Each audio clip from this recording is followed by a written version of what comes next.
ఇప్పుడే country delight యాప్ని download చేసుకోండి. Download the country delight app now.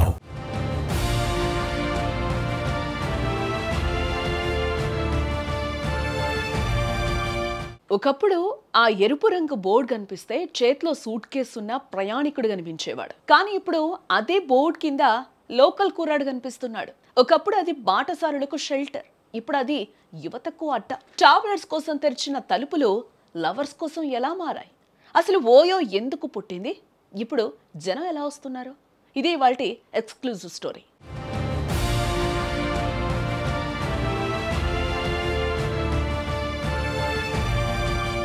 2013 Ritesh Agarwal అనే కుర్రాడికి వచ్చిన ఒక చిన్న ఆలోచన ఇదే.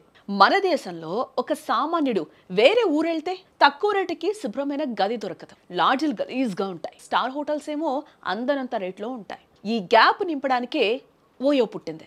లక్ష్యం సింపుల్, 999 రూపాయలకే AC room, free wifi, clean bedsheet. అంటే ఇది పక్కగా ట్రావెలర్స్ కోసం వేసిన స్కెచ్. కానీ ఇక్కడ సీన్ కట్ చేస్తే ఇప్పుడు పరిస్థితి వేరు. హోటల్ రిసెప్షన్ దగ్గర నిలబడ్డ వాళ్ళ ఐడి కార్డులు చూడండి.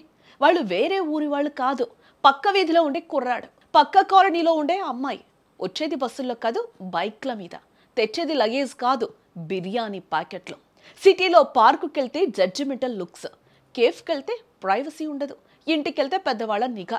అందుకే ట్రావెలర్స్ కోసం పెట్టిన ఈ రూమ్స్ని యూత్ తమ ప్రైవేట్ స్పేస్గా మార్చేసుకున్నారు. గమనించారా?